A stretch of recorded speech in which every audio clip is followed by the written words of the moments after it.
फरीदाबाद के बल्लभगढ़ की श्याम कॉलोनी में 12वीं की छात्रा पर गोली चलाने वाले आरोपी को पुलिस ने पकड़ लिया है। क्राइम ब्रांच 65 की टीम ने आरोपी जतिन मंगल को सुनपेड़ गांव के पास से गिरफ्तार किया। एसपी क्राइम वरुण दहिया ने बताया कि पूछताछ में आरोपी ने बताया कि उसने एक और हथियार दूसरी जगह छुपाया है। जब पुलिस उसे निशानदेही के लिए लेकर गई तो उसने पुलिस पर फायरिंग कर भागने की कोशिश की। जवाबी कार्रवाई में पुलिस ने गोली चलाई, जिससे पैर में गोली लग गई। आरोपी को तुरंत अस्पताल ले जाया गया। बताया जा रहा है कि आरोपी जतिन मंगल सोना थाना क्षेत्र के सिरमल थाने गांव का रहने वाला है। फिलहाल पुलिस ने आरोपी को कोर्ट में पेश कर आगे की कार्रवाई शुरू कर दी है। 3 नवंबर की इवनिंग का एक घटना था श्याम कॉलोनी में बल्लभगढ़ के अंदर।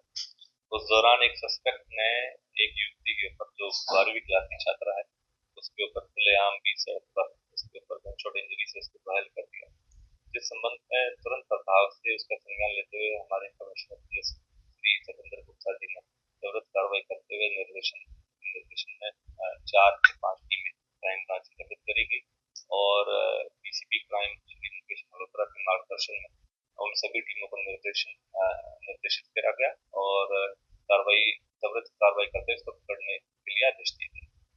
जो सस्पेक्ट था उसकी पहचान जो हुई मौके पर, जिसने इस वारदात को अंजाम दिया, वो जितेंद्र और धोनी और जोनी जतिन जो मंगला है, ये सरमथला पुलिस पोस्ट रिमोट गुड़गांव का रिहायशी था और यहाँ फरीदाबाद के अंदर कुछ समय से असिस्टेंट अकाउंटेंट के तौर पे एक इंस्टीट्यूट के अंदर काम कर रहा था।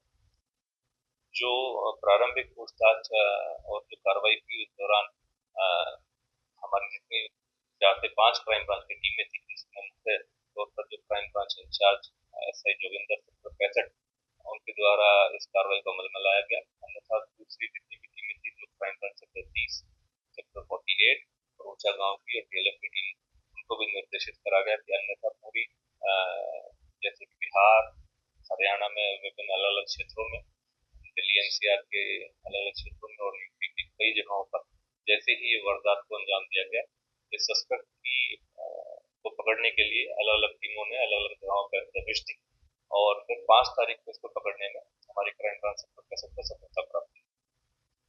इसी दौरान जब इसकी प्रारंभिक पूछताछ शुरू हुई और घटना के बारे में जानकारी ली तो मौके पर बताया गया कि मौके पे इसने एक वेपन से जिस युवती को घायल करा था, उसको मारने की नीयत से उसके ऊपर हमला करा, वो वेपन वहीं पर फेंक दिया और फिर तुरंत ही अपनी बाइक को लेके और एक बैग था जिसके अंदर इसके पास कुछ वेपन और भी था, उसको लेके मौके से फरार हो गया। और फिर उसके बाद उपरांत इसने उस वेपन को एक अनडिस्क्लोज लोकेशन कबूलपुर के आसपास, जो सरमथला से थोड़ी ही दूर है, अपने जो गांव के पास, उसके पास इस वेपन को और जो अन्यथा कार्टेजेस था उसको छुपा दिया गया और उसके बाद फिर ये वहां से भगोड़ा हो गया। जिस तरीके से 3 तारीख की शाम को ही घटनाक्रम को अंजाम दिया था, तो इस तरीके ऐसी शर्मनाक और निंदनीय घटनाक्रम को अंजाम देते हुए जो हमारे कमिश्नर पुलिस उन्होंने संज्ञान लेते हुए त्वरित कार्रवाई करते हुए हम सभी को आदेश दिया, जिस पर क्राइम ब्रांच ने अथक प्रयास करते हुए इसको 5 तारीख को पकड़ने में सफलता प्राप्त करी।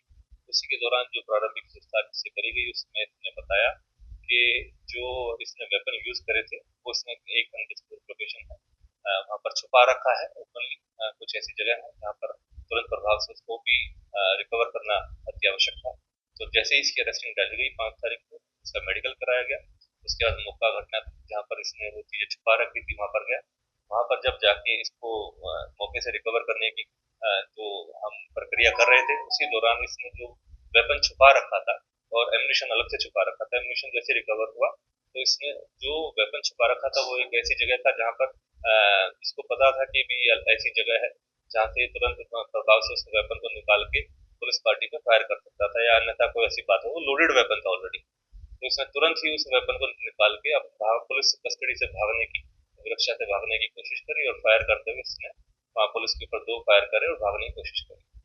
मौका संभालते हुए जो वहाँ पर इंचार्ज मौके पे थे, एसआई जोगिंदर क्राइम ब्रांच 65 थे, उन्होंने मौका संभालते हुए इसको वार्निंग फायर दिया, इसको वार्निंग दिया और लेकिन ये पुलिस पार्टी जिस तरीके से 2 फायर करता हुआ भागने की कोशिश कर रहा था, तो उसको काबू करने के लिए उसने एक फायर जब करा उसी एवज में, तो वो उसके पैर में लगा, जो सस्पेक्ट था, अक्यूज था, और उसको फिर मौके पे घायल हुआ, उसको फिर पकड़ने में सफलता दोबारा से प्राप्त करी।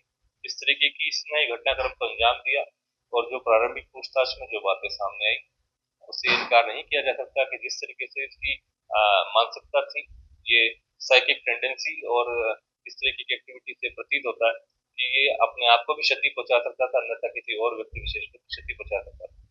तो मौके पे जो कार्रवाई करी उसके अनुरूप जो प्रोटोकॉल था, हमारी जो लीगलिटीज उसके अनुरूप हम बता पिछले लगभग 2 सालों से ये लड़की के से संपर्क करने की कोशिश कर रहा था लगातार।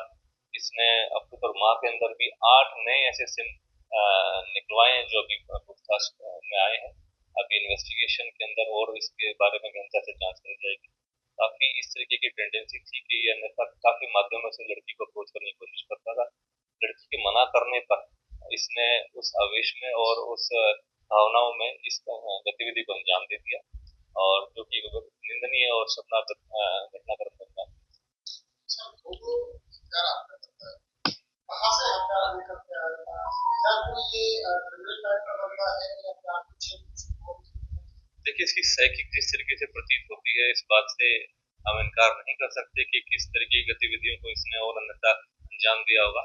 इसके बारे में अभी गहनता से पूछताछ करी जा रही है। अभी इसका कोई प्रारंभिक पूछताछ में कोई ऐसा आपराधिक रिपोर्ट तो नहीं आया है, लेकिन जो जैसे सीसीटीवी में सामने आई है, जो कि वायरल भी हुई है क्लिप, जिसके अंदर लड़की के सामने आके इसने खुलेआम उस लड़की के ऊपर, युवती के ऊपर जो 12 कक्षा में पढ़ती है, उसकी छात्रा है, उसके ऊपर खुलेआम जो फायरिंग इंसिडेंट को अंजाम दिया है। और उस घटनाक्रम में और भी क्षति पहुंच सकती थी क्योंकि और भी लोग वहां पर थे।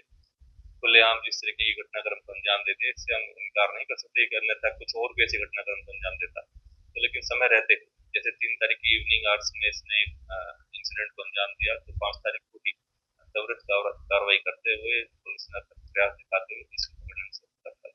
सर एक सवाल मेरा यहाँ पर ये है कि पहला लड़की की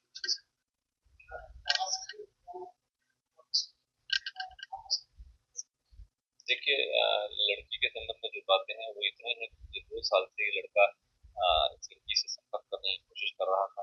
अलग अलग माध्यम से। पहले जो अब तक पूछताछ में बातें आई हैं कि एक डांस क्लास ज्वाइन करी थी, उस दौरान ये इस लड़की के संपर्क में आया, और उसके बाद लड़की ने फिर एक लाइब्रेरी को ज्वाइन करा। वहां पर भी इस लड़की ने उससे संपर्क करने की निरंतर लगातार कोशिश करता रहा अलग अलग माध्यम से।